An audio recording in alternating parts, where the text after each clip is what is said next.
नाही केलं ना अजून.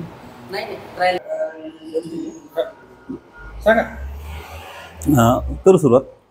माझे नाव विजय काळू भामरे, मी राहणार देवगड, तालुका मालेगाव, जिल्हा नाशिक. सध्या राहायला नाशिकला असतो. मी एक प्राथमिक शिक्षक 1989ला लागलो आणि 2025 जुलैला मी रिटायर झालो. रिटायर झाल्यानंतर मला शेखर महाराज आणि माझी गाठ पैठणला पडली. तिथे मी भागवताचं पारायण केलं. भागवताचं पारायण केल्यानंतर मला शेखर महाराजांनी प्रवृत्त केलं की तुम्ही गाथा लिहावा हस्तलिखित. आणि मग त्यांनी त्यांचा जो उपक्रम आहे 1,00,000 गाथा लिखाणाचा, त्या उपक्रमामध्ये मी भाग घेतला. त्याच्यात माझे 15 दिवसापूर्वी 3,535 अभंगांचं लिखाण झालं.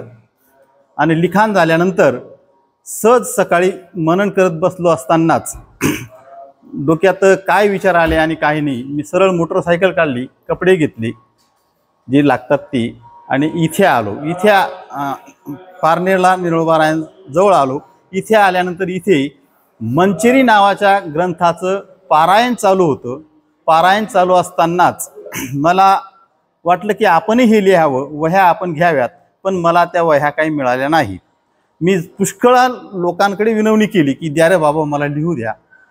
तर काही कोणी मला त्या वह्या दिल्या नाहीत. पण आमचे लाडे महाराज जे आहेत, चिंतामण लाडे, त्यांनी मला ही वही उपलब्ध करून दिली. आणि त्याच दिवशी मी जवळजवळ 40 अभंगांचं लेखन केलं. 4 वाजता मला ती वही मिळाली. त्या दिवशी 40 अभंगांचं लेखन झालं. कंटिन्यू मी रोजचे 100 अभंग लिहिण्याचा प्रयत्न केला. ते लिहिले गेले. लक्ष्मीपूजनाच्या दिवशी याच लिहिलेल्या हस्ताक्षराचं किंवा याच लिहिलेल्या वहीचं इथले विनेकरी आहेत बाबूराव पाटील म्हणून, तर त्यांच्या हस्ते या हस्तलिखिताचं पूजन मी केलेलं आहे. आणि आता मी या लिहिलेल्या अभंगांवर शिरोरेषा ओढण्याचं काम माझं चालू आहे. आज जवळजवळ 2 वाजेपर्यंत ते पूर्ण होईल. आणि माझे जे आहेत तुकोबारायांचे 4,092 अभंग तिथं 3,535 झालेत. इथं आहेत 537 अभंग.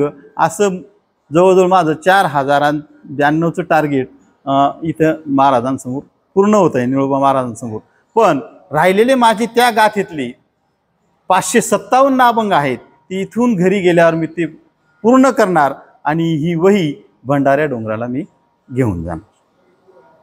आणि पुढचं माझा इथे आल्यानंतर मला अशी बुद्धी सुचली की तू आता ज्ञानेश्वरी जी आहे, ज्ञानेश्वर माऊलींनी लिहिलेली, तर ते ज्ञानेश्वरी खांदारकरांचा गाथा आहे माझ्याकडे. तर त्याच्यावरून तू जशीच तशी उतरून काढ, म्हणजे तुला ते कळेल वास. तसे मी त्यांचे 2-3 पारायणं केलेले आहेत ज्ञानेश्वरीची, मराठीतून सुद्धा. या जागेचं महत्व असं, तर इथे निळोबा राय जे आहेत हे मूळचे शिरूरचे आणि इथे भागुजी महाराज जे आहेत तर हे आजारी होते. आणि हे निळोबा राय इथून दिंडीला जात असायचे पंढरपूरला. आजारी असताना त्यांचा आजार बरा होत नव्हता. पण कोणीतरी सांगितलं की मंदिरात, महादेवाच्या मंदिरामध्ये एक महात्मा आलेला आहे आणि त्यांच्याकडून जर तुम्ही हे घेतलं, औषध वगैरे घेतलं, तर ते तुम्हाला बरे करतील. निळोबा महाराज त्या मंदिरात त्यांना बोलवलं गेलं. त्यांना बोलवलं गेलं निळोबा महाराजांना. तर त्यांनी काही न देता त्यांच्याजवळ असणारा जो बुक्का आहे तो बुक्का त्यांच्या भाळी लावला आणि ते सरळ आपल्या पंढरपूरला निघून गेले. तर यांना वाटलं महाराज कुठे गेले असं म्हणून, कुठे गेले असं म्हणून. तर ते पंढरपूरला गेलेले होते. आणि मग तिकून ते ज्यावेळेस परत आले निळोबा महाराज पंढरपूरवरनं, तर इथे याच इथल्या गावकऱ्यांनी त्यांना राहण्यासाठी घर वगैरे दिलं या गावातच पारनेरला.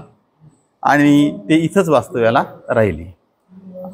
आणि मग इथून परत ते त्यांचे असं सांगतात की इथून ते देहूला गेले. देहूला त्यांनी अनुष्ठान केलं. 13 दिवसाचं अनुष्ठान सांगतात. 13 दिवसाचं अनुष्ठान केलं. त्यावेळेस भगवंत स्वतः पांडुरंग पंढरीचा परमात्मा तो तिथं हजर झाले आणि त्यावेळेस निळोबा महाराजांनी सांगितलं की बाबा रे, तुला मी बोलवलं नव्हतं, मी तर तुकोबारायांचा धावा करत होतो आणि त्या तुकोबारायांच्या धाव्यासाठी तर मला तुम्ही नाही पाहिजे, तर मला तुकोबाराय पाहिजे. आणि मग नंतर भगवंत गेले आणि तुकोबारायाच्या रूपाने ते परत निळोबारायांसमोर उभे राहिले आणि निळोबारायांच्या मस्तकावर तुकोबारायांनी हात ठेवला आणि पुढे अभंग लिहिण्यास त्यांनी सुरुवात केली. धन्यवाद. झालंय ना.